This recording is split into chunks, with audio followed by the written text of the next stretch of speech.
Welcome to On the Chain. Here with We're with Chip and Jeff. Jeff. Look at our names down below. What's going on, everybody? Good to see you guys on the chain. XRP is a security, but the banks have paid well over $100 billion in penalties. Think about that for a second. We got a lot of stuff to dig into. Crypto, crazy banking stuff, the SEC, crazy governance. I don't know what's going on over there, but we know what's going on over here. If you guys are ready to kick this thing off, you ready, Chip? I'm ready. Let's do this. Let's go. Welcome to On the Chain. Chain, everybody. Welcome. This is the official kickoff to the week here, Jeff. As everybody rolls in here, guys, go ahead and tweet this out. Share this on Twitter and let everybody else come on in here and hang with us on the OTC side. And we will get going pretty soon. I can't believe here we are through pretty much our first week of July. I mean, and down here, Jeff and I are both in Florida, so it's what I like to call our winter because unbearable hot, the heat, the humidity. It's just it's a certain heaviness out there. And my gosh, we're 2 more months. We'll be into October, so it's be in October. It'll be beautiful again. It'll be awesome. End of hurricane season. Won't be raining every single day. Yeah, that'll be amazing. That'll also be just as good. So, guys, throw where you're in there, bouncing in from tonight. We'll throw some stuff. So Jeff talked a little bit about this on the teas, and we've talked about this before. We haven't got into this in some time, but we did. If you're not already, make sure to subscribe. The Yeti Baby Coin. All right, what's going on? I haven't seen Yeti Baby Coin in here a while. Of course, I know who that is, Jeff. We both know who that is, Yeti Baby Coin. Yeah. And what a great name too. So thank you for it's that. Amazing. Very awesome. People bouncing in from Ohio, from everywhere. So I'm going to throw this up here because we've certainly talked about this before. And I know you teased it in the open, Jeff, but it's something that has to be said. There he is, little. There he is. Baby Coin himself. Yeti Baby Coin in person. Wait, what's that shirt? Let me see the shirt. What is that shirt? What? Put that in your. What shirt are you wearing there, Aaron? What do you got there, Aaron? What are you wearing? Tottenham shirt. Tottenham. I heard you going to a Tottenham game. Is that a rumor or is that true? What? The game. Well, I haven't been yet. No. I know. I said I heard you're going though. Oh yeah. All right. Well, I hope they get a win, man. I hope it's a me too. 4-0 shutout. Let's see. All right. I'd love that. Yeah, that'd be awesome, right?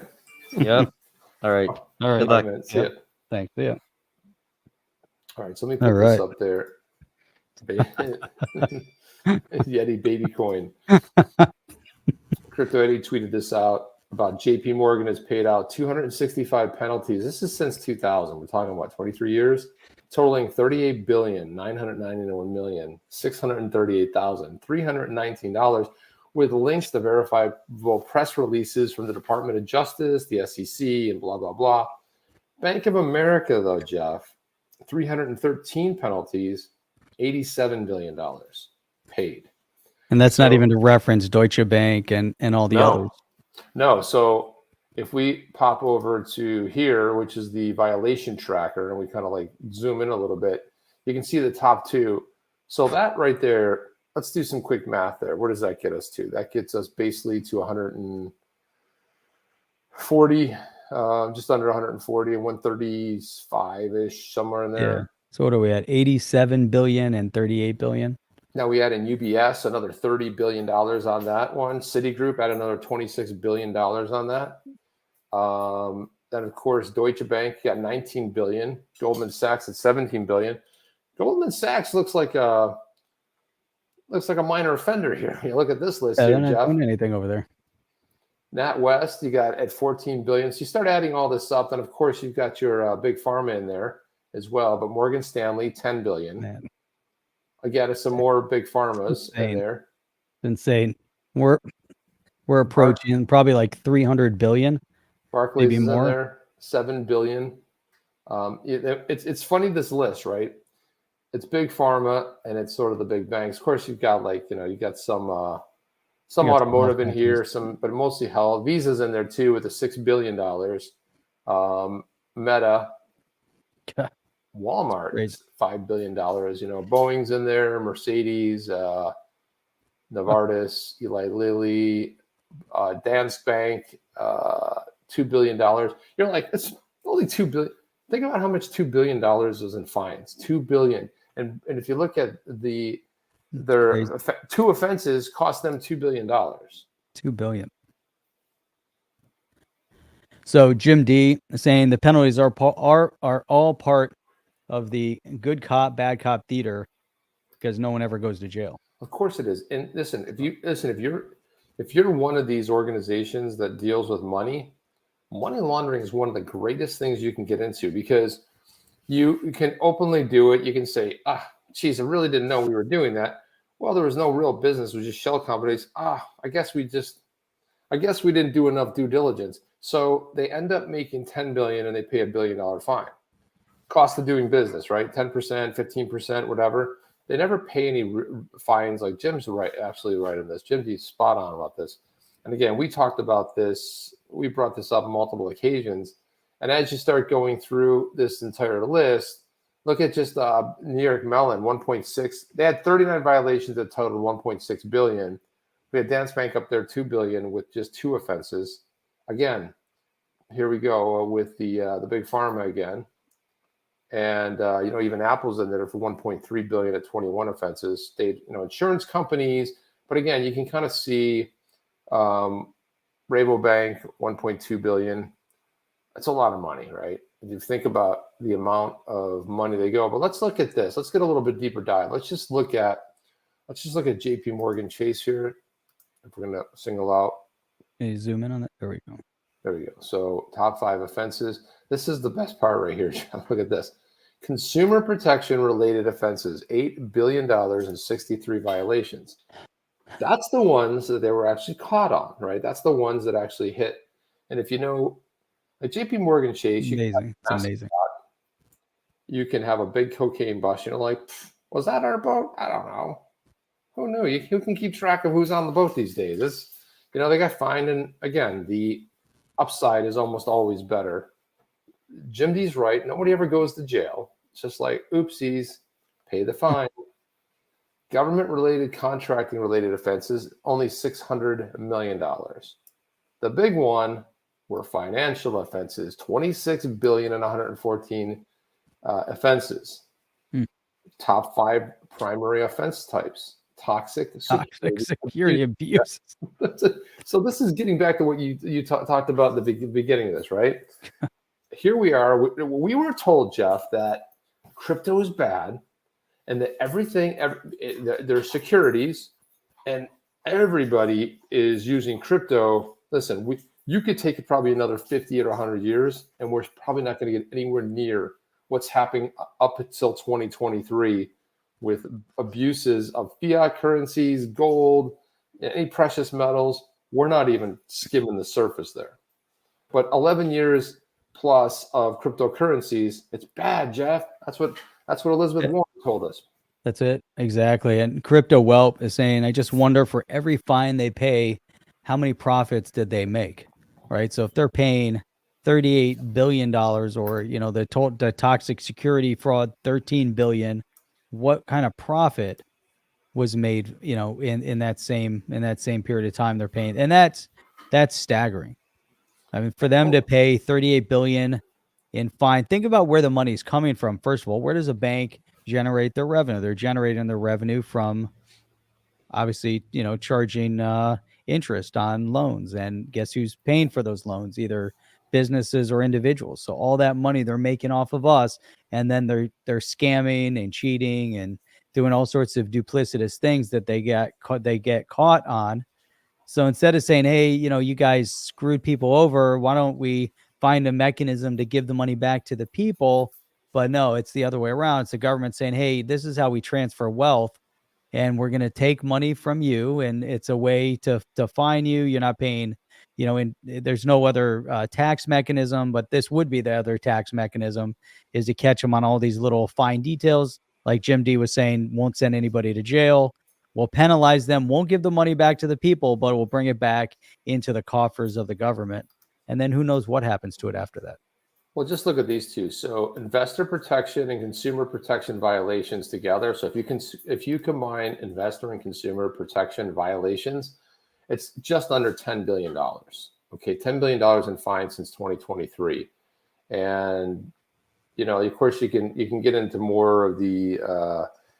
So in 2013, they were fined by the DOJ for 13 billion, and then mortgage abuses. Of course, that was the meltdown from the 2008 mortgage abuse, banking violations. So you see all these things, scattered in here. You know what you don't see, Jeff? You don't see anything recent. I don't see any recent dates. These are all like maybe 2018 is like the latest one. There's 2020 from the OCC banking violation.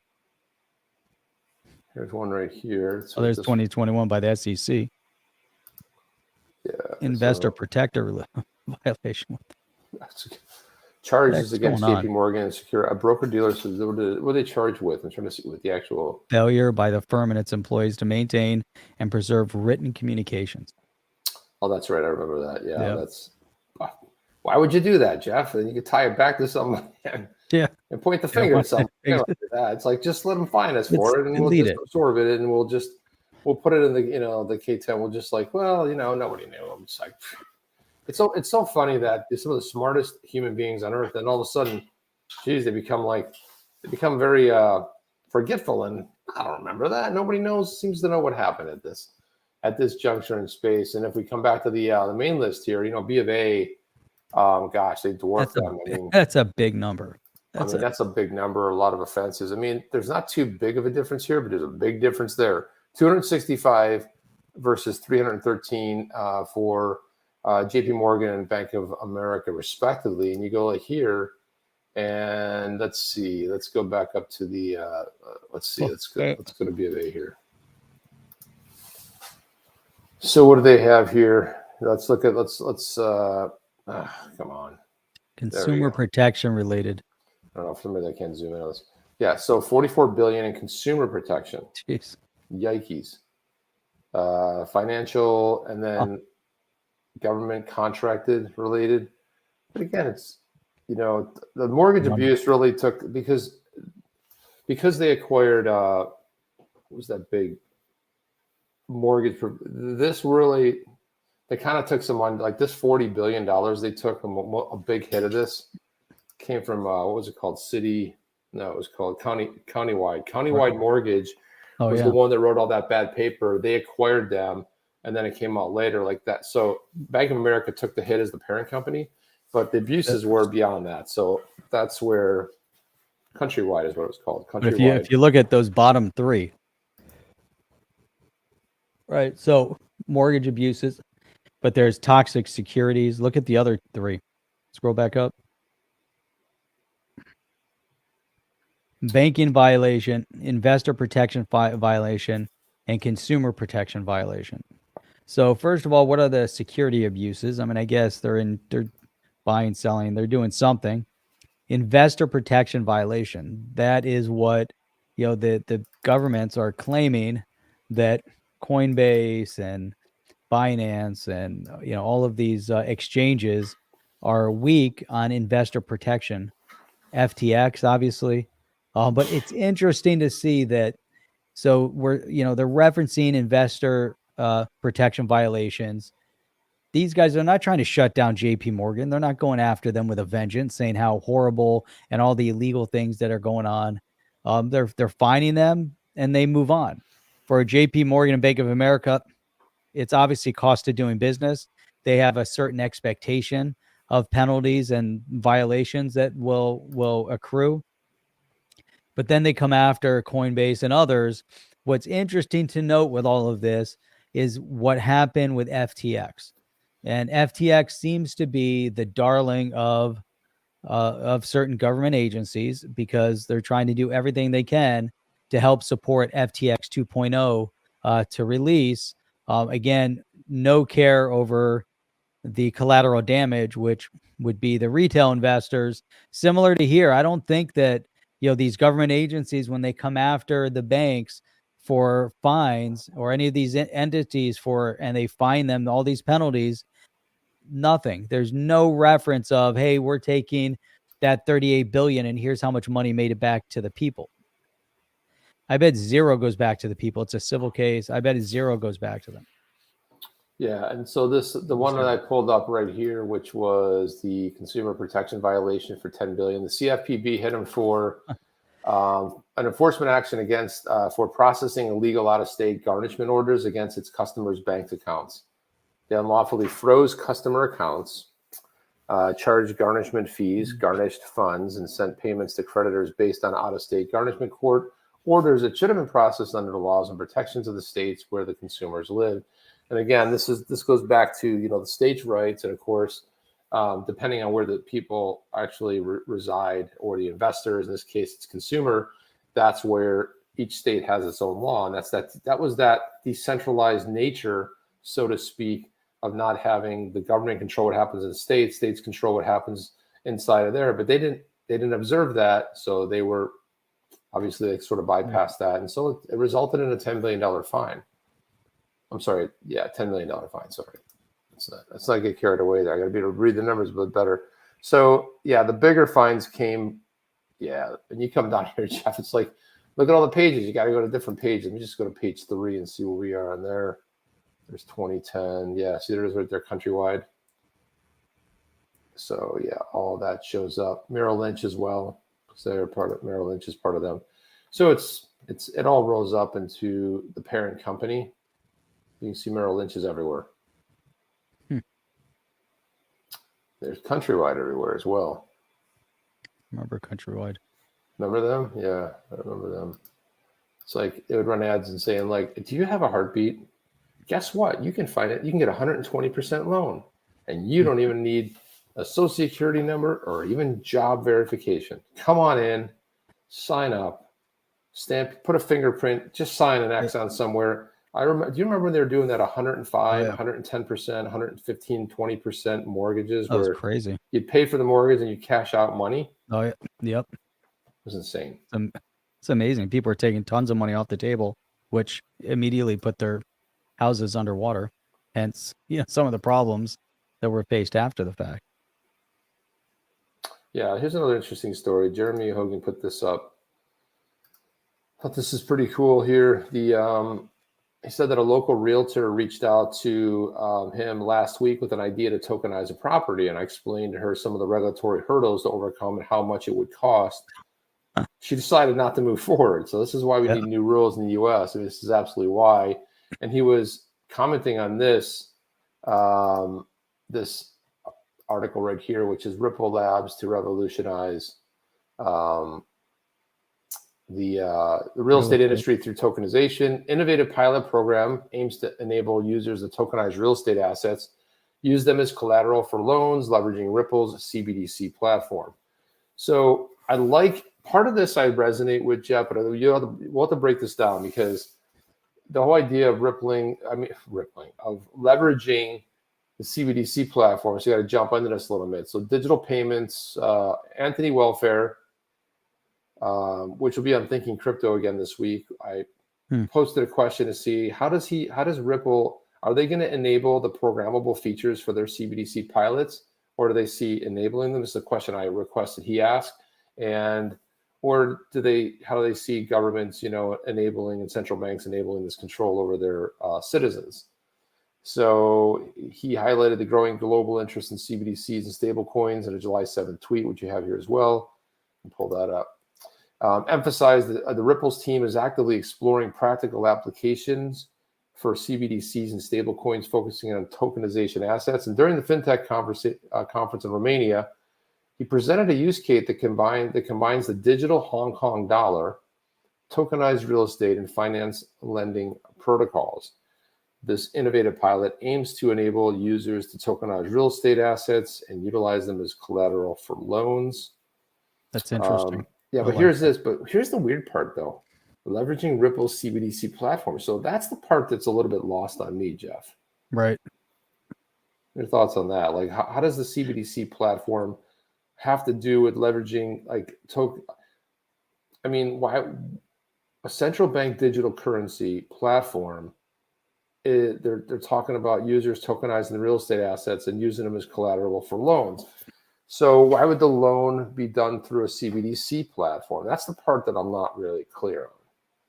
Yeah, I don't know that, I mean, that it is kind of bizarre, to think about their central bank digital currency platform, other than the reason why it's important is because they are working with the digital Hong Kong dollar. So if they're doing this in Hong Kong, it's in reference to the digital Hong Kong dollar. They're leveraging and this is where, with RippleNet, very bank centric, very, I would say, the primary basis of their platform is all about being currency agnostic and moving money, right? Utilizing the XRPL for all of its baked in technology. But we know they've talked a lot about CBDCs. Now, if they have their programmable CBDC and this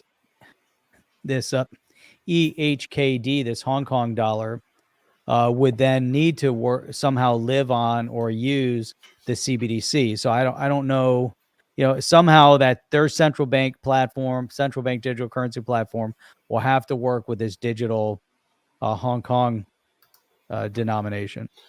Yeah, and he kind of says here, I mean, in this statement here, because I guess it's a pilot. So because it's a pilot, he's calling the E version of the Hong Kong dollar the hypothetical E, Hong Kong dollar tokenized.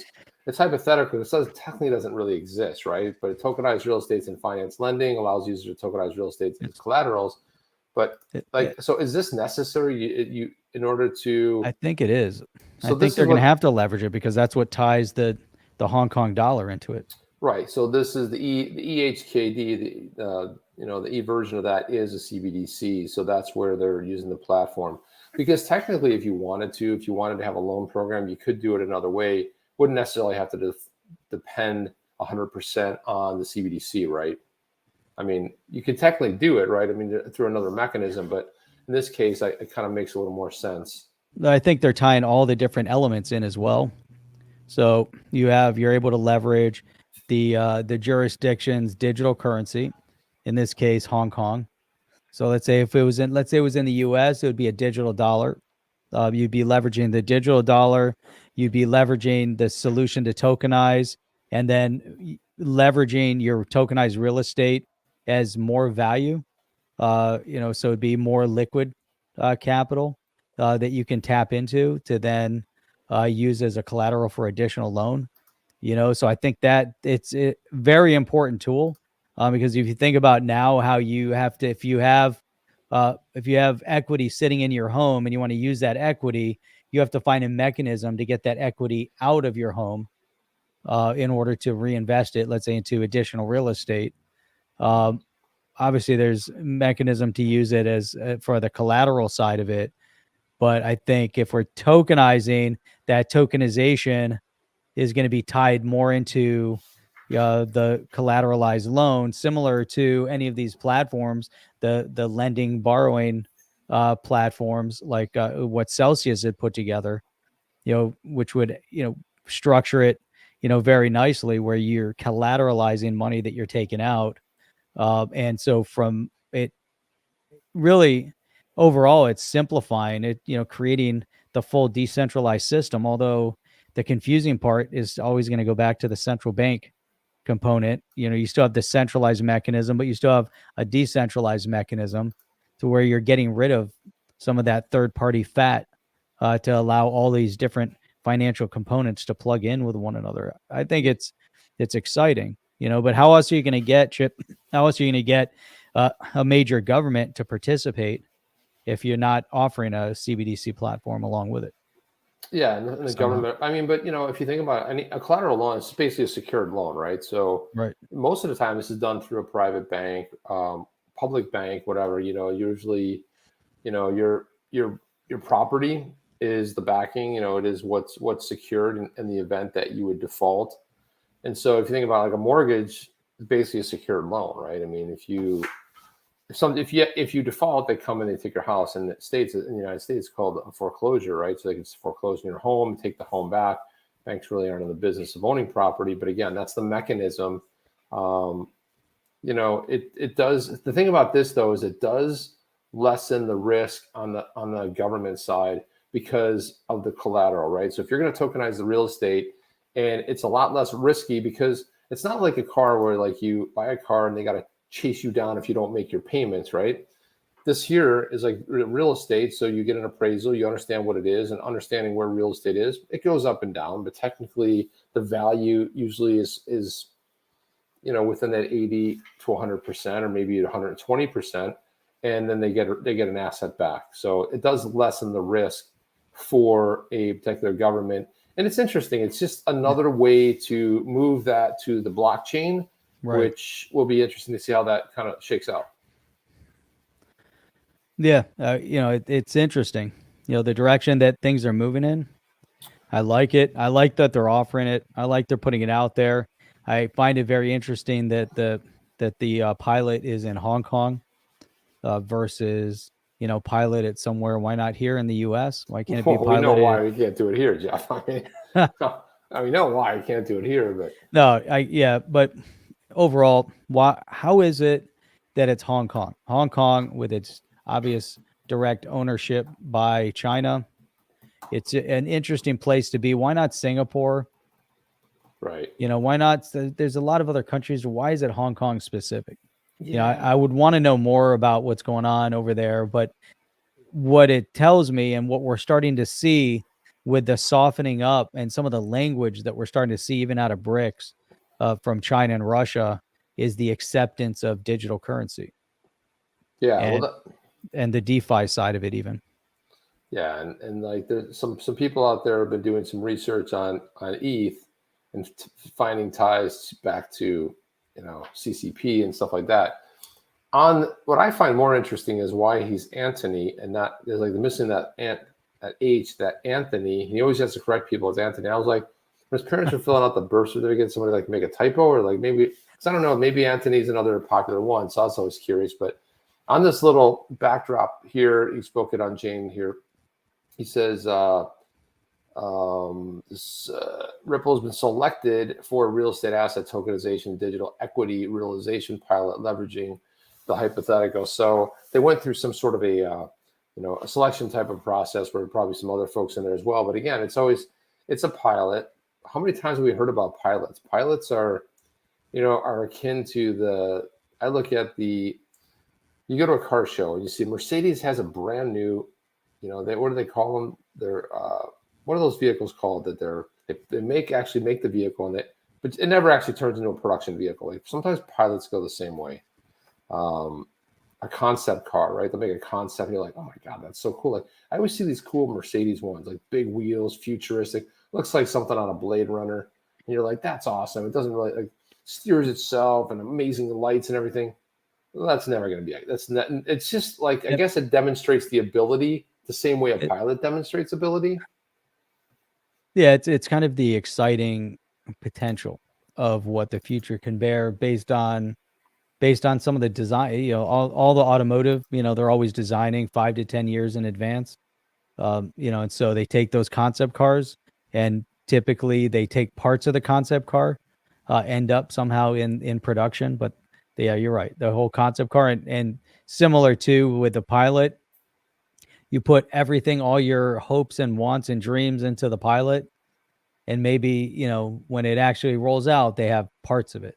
Because in reality, as we get, more and more, we start walking down this path of digital currency, we know no matter how we want to look at this, governments are going to want to maintain full control, full sovereignty over their currency. They're not going to allow their control mechanism to be outsourced to a third party unless Ripple is somehow on the forefront with some of these groups, and they're the ones that are building out the CBDCs for them, because at some point there's going to have to be some commonality, and there's going to have to be a mechanism to I don't want to say license, but to secure that every country is building their digital currency in the same format. So we don't want to run into confusion where now you have to, you're going to have a bunch of silos. Maybe there'll be a couple different formats that'll be more continental in structure. You know, who knows? Maybe it's like electricity. Who knows what they There's want? one other thing but that they do make a kinda really crazy. good. Another point they make through blockchain technology, tokenization amplifies liquidity, accessibility, efficiencies, transparency, and security. That's interesting. I think a lot of that, especially on the liquidity side, I think like that's a big thing. But in accessibility, I can see that too. But the in efficiency, but the transparency and security side, you know, and it's sort of like a private type of thing. I don't know how much that, although the capabilities are there, and they go on to say as more industries and investors grasp the advantages and potential of tokenization, poised to gather further momentum is a prominent trend.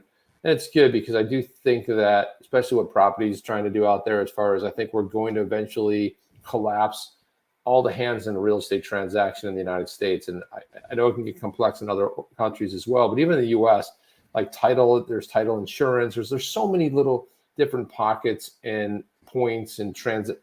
Everybody has to get paid. There's too many hands in the cookie jar. And what blockchain will do is it'll streamline that for the end user. It'll create exactly what we see here. It'll see the efficiencies, the transparency, the security of leveraging blockchain. And as we get there, and maybe it's not NFT, it's the concept of what NFT is.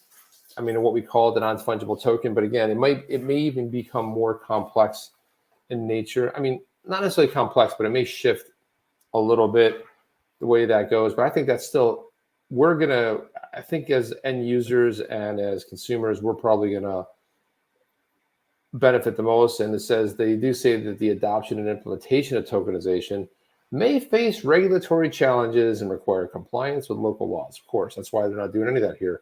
Besides the regulatory considerations, security concerns over tokenized assets also need to be alleviated as the industry evolves. And here in the US, we're talking an awful lot, Jeff, about, we hear an enormous amount about the FedNow program. FedNow. Are you going to be able to do, and real murky on the details. Like, these are the people participating. You'll be able to send money. I'm like, well, guess what? I can do that with Zelle right now. But what I haven't heard a lot about the FedNow program is, we've known that people from Ripple have sat on the committees over the last 4 or 5 years. A lot of people from Ripple, a lot of people from Stellar, like a lot of people from the blockchain community. And then you've got a lot of the big banks involved there, which is interesting. But what I don't understand is with Zelle, the remittance is delayed, right? So I send you $200 via Zelle.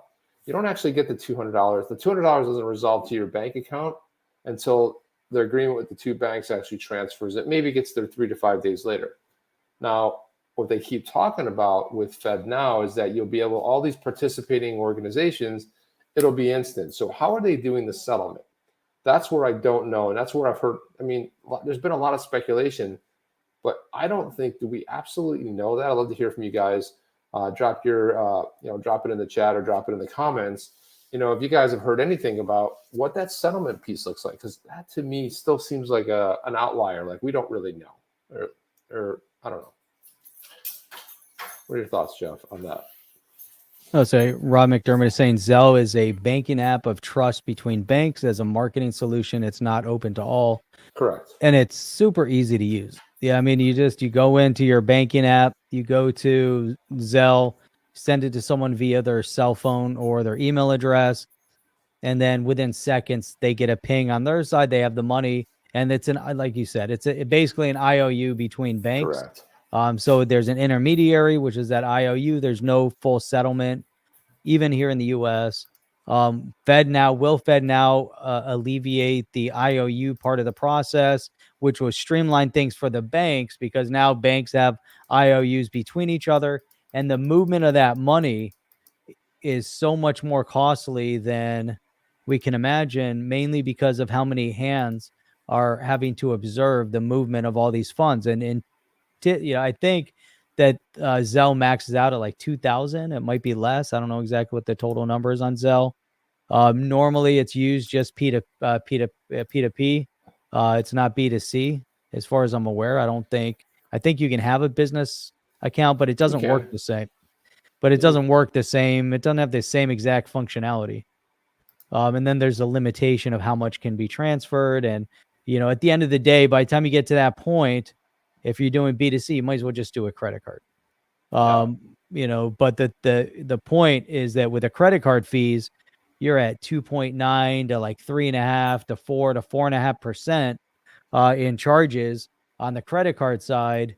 The Zelle for right now, person to person, is free to the individuals, but on the banking side, again, there's a lot of cost there. That we're moving in a direction, Chip, that is rapidly. It's all about that settlement, and we've known that. Everyone's been talking about that. That's why everyone is so drawn into the XRPL, because of what it really references. That when you settle, when you're moving money, and you send XRP. If I'm sending you 100 XRP right now, you're going to have that 100 as fast as we can do the Zelle. I can do the XRP. You're going to have 100 XRP. It's settled. There's no intermediary, right? So as soon as it's in your possession, you have it. That to me is kind of a game changer on how things function. We still will need, and Zelle, when you send it's a final, trying to pull it back. I believe that from a business perspective, when you move money, you still want a third-party arbiter. But if you do a bank wire, when that money's sent, that's it. You don't get to bring it back. Right. You do an ACH, which takes 3 to 5 days. You can put in a request to pull the money back. And I think you have 30 days to pull an ACH businesses can do it. Like, there's a little bit more control over that. Yeah. Billy Little says that I send my employees pay through Zelle, and it's been there in seconds. So, and then here Robin Dermot's saying that's huge. The daily Zelle limit's 5K per day. He's saying his son's limit is 1K by example. So there is a limit on it as well. But again, it's more of a convenience factor. And I'm just wondering, depending on how Fed now goes and how the program, goes, is that probably at some point Zelle will go away. But again, what's maybe, what Robert Dermot was bringing up is this: it's just an agreement between banks, and you may find it a smaller community bank that doesn't participate in Zelle. Someone says, "Hey, can you Zelle me some money?" Like, my bank doesn't participate. So, again, it's that participation and that IOU that you're gonna. But Jeff, I want to bring this up. So I teased this a little bit earlier, but I saw this and I was like, okay, we got to dig into this one right here. We got to look at this here. So TuthLabs at Boring Sleuth on Twitter said, if you only knew how much the CCP controlled Ethereum ERC20s and a long list of others. Below is a sample of our Bridge the Truth, which we've been working on and we'll share with you at a later date. Stay curious, my friends, and stay curious is something that Steve Jobs would often say. Stay curious, right? Always good to be curious, always good to ask questions. But put this graph up right over here where he shows where, sort of like as you move through here, but starting over here with Vitalik Buterin, it's a little too small to actually read, but if you can see that they've sort of mapped everything out between, the Angel VC and different folks over here, Deng Chao, Hashkey Capital, Prometheum, funders all along the way, Waxang, .eth. So it's interesting. And I was like, okay, cool. So that was the first thing I saw. I'm like, well, I can't really see what they're talking about here. But what he did was he attached a thread, she, I don't know who, but he said a quick thread showing that Wenjiang Chinese Auto, an early Ethereum investor, funded and set up Vitalik Buterin's official wallets. You ever heard about this before, Jeff?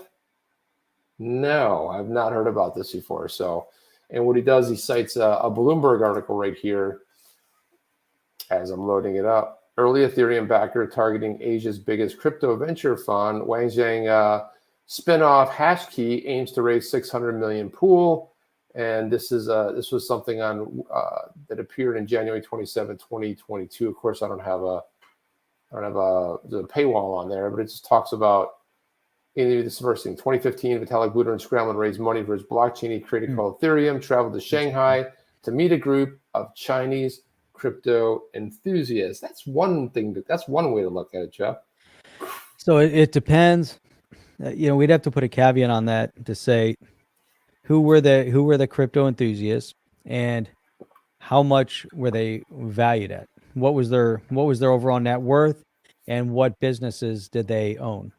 Mainly because in China, as soon as a company gets to a certain size, at that moment, the government steps in, and the government gets a board seat, and they have a voting power and a voice in those companies.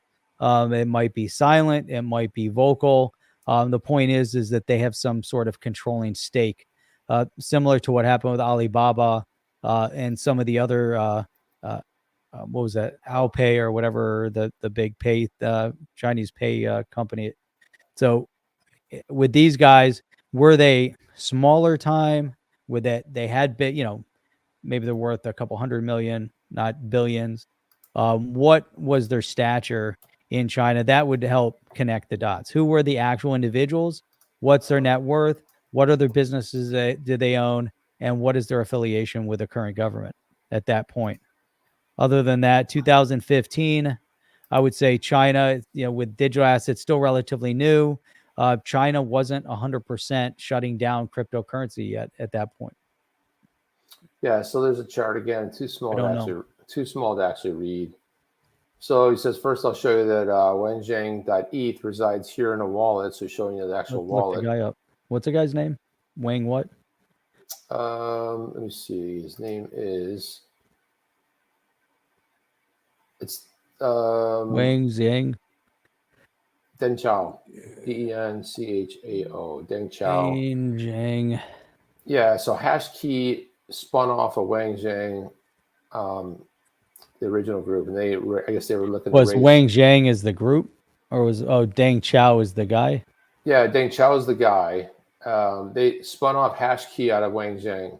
Oh, here is Hashkey. A little bit confusing, but yeah. So that would spun off Hashkey. It was on CNBC. But again, it was Wangzhang back in 2015. That's what it was called when they were actually looking for it. And what he says here is that he's showing you the Wangzhang.eth resides on the wallet. Yeah. Yep. There it is right there. That's on OpenSea. So you can see that from OpenSea. You can see it here that this wallet's set up where Wangzhang.eth resides. Okay, so there you go right there. And then here we can see that the wallet's set up, initially funded wallet. Shows you that the wallet 0x5ED8 also owns wallets.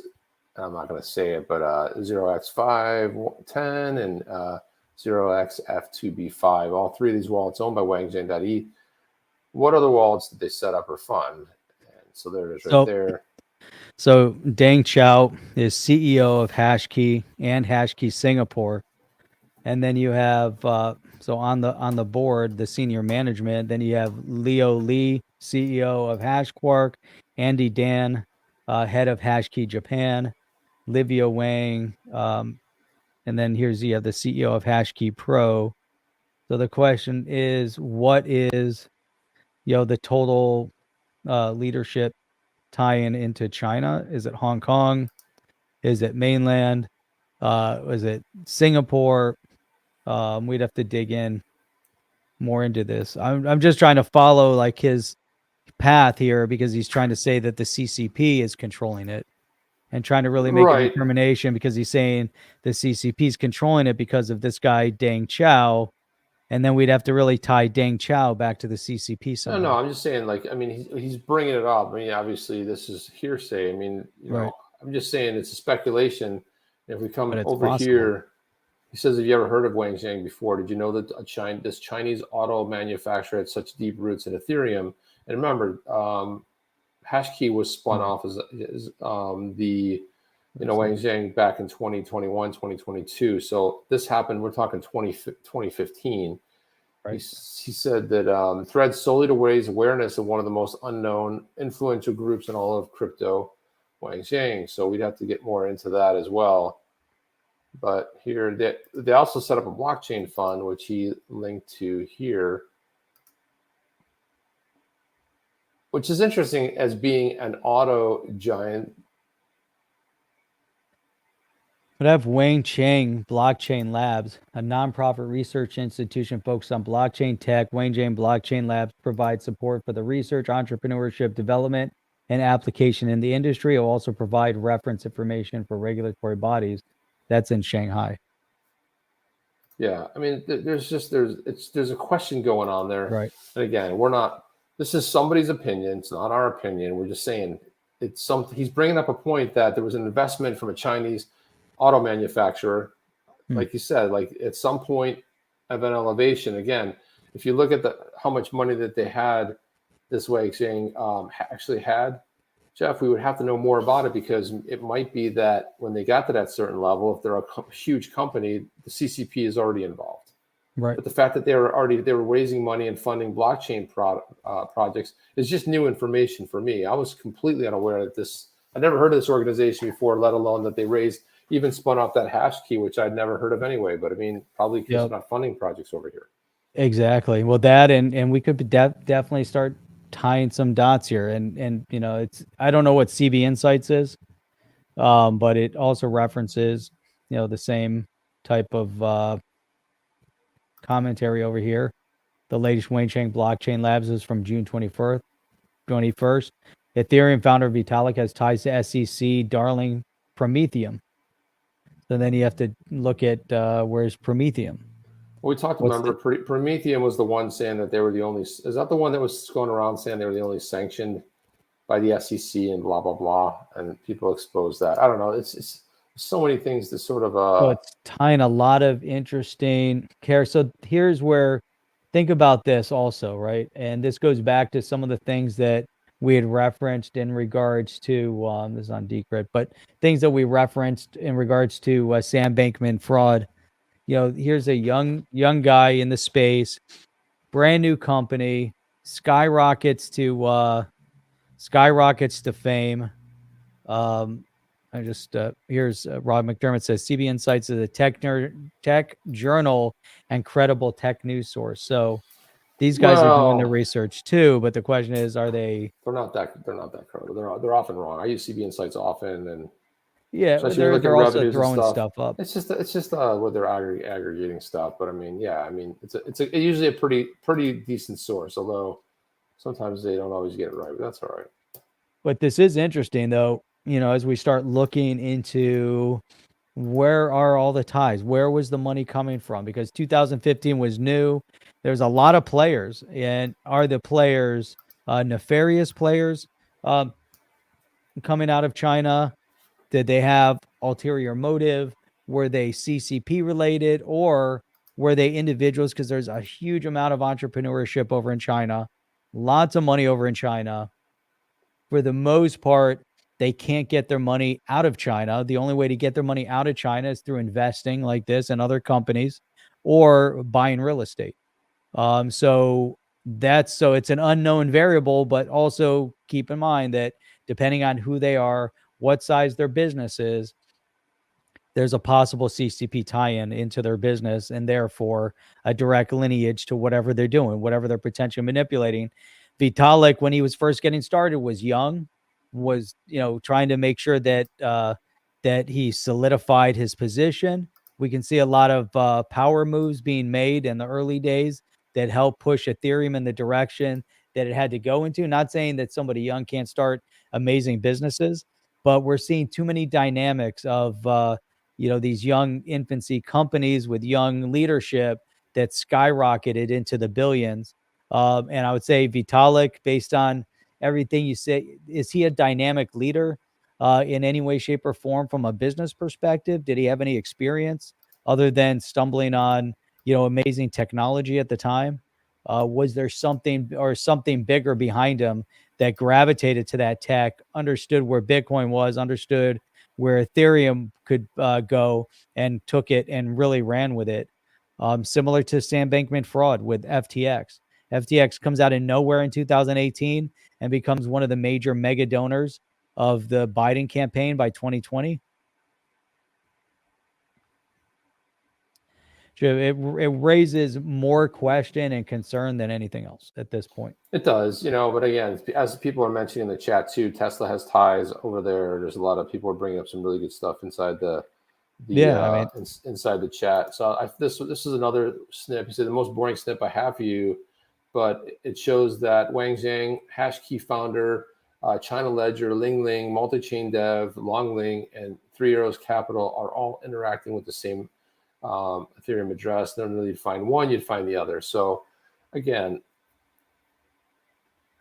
it doesn't necessarily mean anything at this point without some more deeper knowledge of it. But again, it was new information. I thought it was interesting. The fact that that this was going on because I never heard this story before. But No, it's good. It's good to see. And Rob McDermott saying on this topic, a book you guys would really appreciate is called "The End of the World is Just the Beginning," book by Peter Zan. And that's interesting. When I was in undergrad, I read a book called "The Coming War with Japan," and this was early '90s. And so the coming war with Japan, that was all the fear at that point because the Japanese were cornering the metal markets. And so obviously things changed drastically from that point in time. But a lot of the studies that I did in economics in undergrad back then was all about Japan. China, climate changed. By the time I was in grad school, it was all about China. And so it's interesting to see the progression of where things are migrating. And so that book that Rob's talking about, all these concerns that we have with China, some of it's really deep and serious. You know, it's not like this is going to go by and they're not manipulating the markets. They're manipulating their currency. They've manipulated their renminbi, their yuan. They've currency manipulation, product manipulation over the past few years during, the whole shutdown because of COVID and everything. The Chinese were, manipulating the volume and pricing of PPP products that they were pumping out. Interesting dynamic. Interesting that they were the only ones ready to pump that shit out at the records that they were doing. We saw ventilators that China had that were selling for $5,000 that started selling for $60,000 from suppliers in China. Things are not 100% as it seems, and there was a huge amount of manipulation coming out of China, and China was not. Jeff, shocking. It was shocking. Economically speaking, they shouldn't be where they're at today. They weren't there yet, but that 3-year, 2-year hiatus shutdown put them where they're at today and kind of pushed them to the next level. Now we'll see if they can hold it. There's a lot of shenanigans. So this, so I was just looking through his timeline. I found something else very interesting on his timeline here. This is Brian Costello, and he said, "Hey Gary Gensler, where's your public calendar for February, March, April, May, and June? 5 months. How many meetings did you have with Hank Paulson and the China Goldman crew? Have you verified if they're registered foreign agents? It appears that you're knowingly meeting with unregistered foreign agents representing the Chinese government. Is this why you bury China executive crimes?" And they tagged a whole bunch of people in here. And then he, at TuthLabs answer, he says, "Since most don't know about Gary and the unfortunate history, I'll leave it here." And he says, "Why is Gary Gensler teaching a false history in Ethereum's ICO in his MIT class?" In this thread, I'll show you that it was a CCP that invested in Ethereum in its pre-ICO days, not the Canadian VCs like Gary teaches. So this is what this is, here's a snip of Gary's MIT lecture. You can see he clearly states Vitalik needed to raise money, and he took on, because he's Canadian VC pre-ICO to do it. Also states the rest of the money went into Ethereum Foundation, about 9.5%. And then again, this is the clip. Oh, yeah. It gets even deeper and deeper. Guess what? The Ethereum Foundation of Vitalik Buterin's wallets were not set up and funded by Canadian VCs. Rather, his wallets were set up by CCP ran. So apparently CCP did run. We got to look into this, Jeff. Wangzheng Blockchain Labs, Fenbushi Capital. Let me prove to you below using an on-chain transactions and Wang Zheng's words to prove this. First, I'll show you their ads, and it's kind of like what we walked through before, which is pretty interesting. But again, it's something that raises more questions than it answers, right? I would think. Right? Raises a lot of questions as I'm back over here looking at Hashkey. Jeff, this is like giant rabbit hole. Like on its surface, I was thinking like, hey, let's take a look at this. We got to dig deeper on this. We have to do some of our own sleuthing and figure out what's going on here. This doesn't just end here. I mean, this is really monumental because, again, think about where we're at right now. Why is it that Gary Gensler, Janet Yellen, Elizabeth Warren, and all the rest are trying to shut down crypto in the U.S.? This is, again, it's a financial vehicle, and China and Asia need it. They need to have control over it. The BRICS nations, it's not a coincidence that they're rising up at this moment right now, trying to pinpoint the world is destabilizing at a rapid pace. Iran, what's going on with in the Middle East right now, Israel, Saudi, Iraq, Afghanistan, what's going on with all these different groups, what's going on over in Asia right now. There's a major destabilizing factor. 2 years ago, everything was starting to stabilize.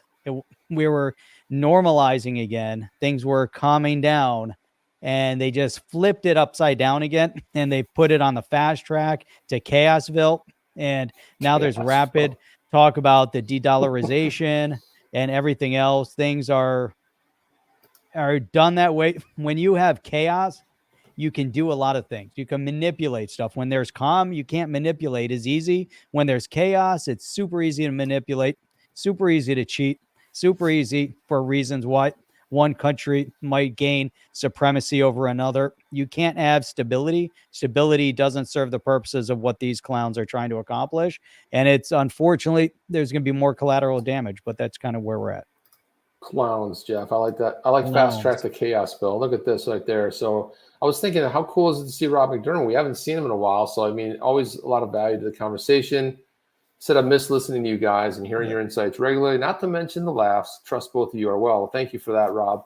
That is very, very generous of you. And again, we always appreciate when you're everybody in the chat here, when you guys come in here. It's just, again, Jeff and I will review that when after we finish the show, because there's so much good stuff in there. Did you sell that super chat? No, this is did you sell the super chat? No, this is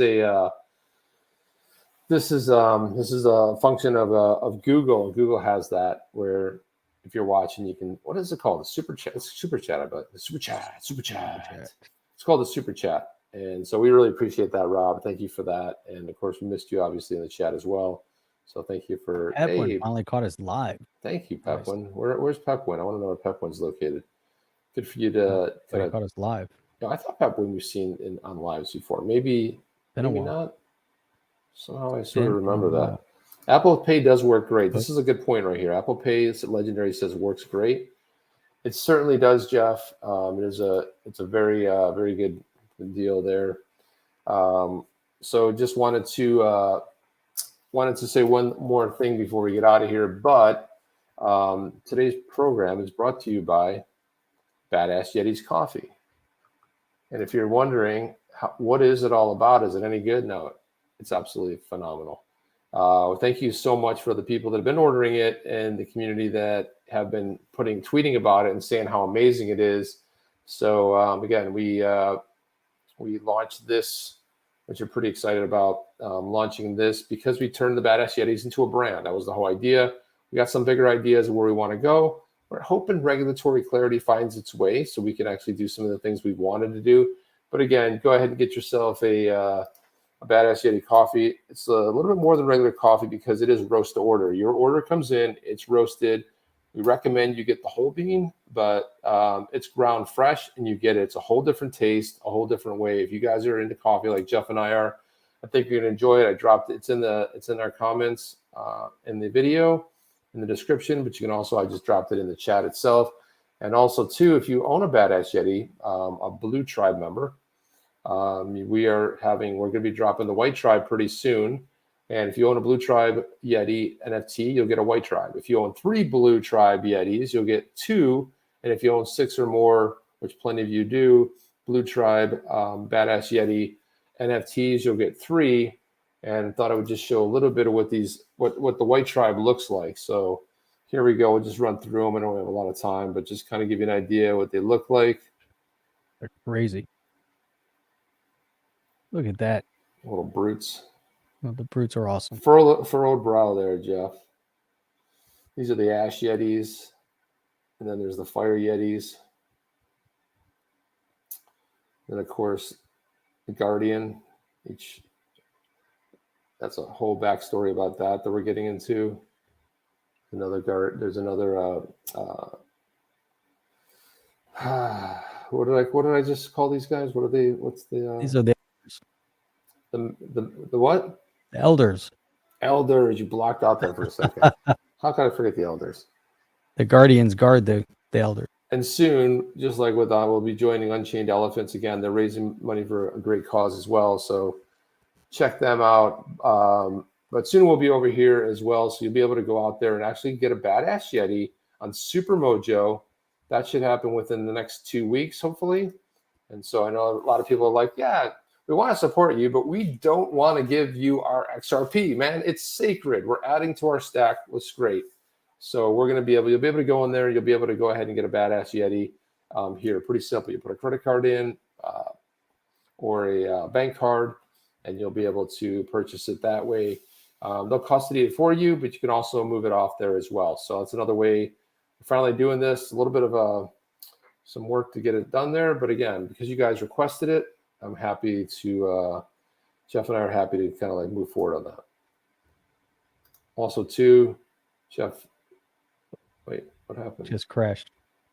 Oh, I opened up. Hang on. Oh, I just had on the, just on the chain. I know I just crashed it. Hang on. Man. Thing is, guys, go ahead and sign up. We're going to drop the link in there. There we go. Go ahead and drop the link in there. Go to onthechain.io. Just copy and paste that. Throw it in the chat, guys. Do that now. Just scroll to the bottom and go ahead and sign up. Scroll all the way down to the bottom where that sign up is. I'm in control. Yeah, you're the one. This is your I'm the one screen. sharing this. Yeah, you're the one. There. Join the OTC family. We don't do spam. Put your name in there, whatever. Put that in there. And then at the conclusion of the show, you'll get a summary. Because like Rob McDermott said, you might not catch every live, but if you wanted to see what we were talking about, you're going to go into one of the recent shows so you can see the summary and all that. You'll see an idea. Check this out. So you can go to listen to the show, bring you to the podcast. You can watch the show again. Then you get this beautiful show summary. So we go topic by topic down through the show summary. Then you can get all the different articles that we reference, some that we don't reference, stuff that we've read prior to the show, kind of going in, start building the whole narrative. You can go in here, all the different tweets that we reference, that we get into, articles, all sorts of in-depth stuff. So it's a great way to kind of dig more into things that we've been talking about. Plus, the best part is this summary. The show summary is click crazy. On another one, Jeff. Click the previous show there. The thing is that we're showing you the website. It links to the website. But again, you're getting an email with the complete breakdown. So you get all this in an email format. So you can see that. Here's another one. And look how it just breaks it down beautifully. And look, so we even talked about launching of the White Tribe, browser-based authentication, Gary Genzo's resignation. We talked about a lot of cool things on that show. Yeah. So again, you get an email with this on there. So like if you want to like listen to the podcast, you're like, well, where do I get that? You just click. It's all available in an email format. And we're trying to grow this list to kind of get it bigger and bigger. And also too, there's a link to the merch store. You can get some merch up there as well. We've got the on the chain.shop. Let's see if I can pull that up. I don't think we have a link to the merch show here. I usually drop it into the last one when I put it up. No, we don't have it here though. I'm saying. No, we don't have it there, but it's in the email. Yep. It's in the email. Oh, it's on the email. Oh yeah. If you go into the actual, not in here, but in the email. There you go, right there. So there's some of the stuff you can get. You can get a beanie, on the chain beanies, and what happened? Just show my screen there. Hoodies, all kinds of cool stuff there. Let's see.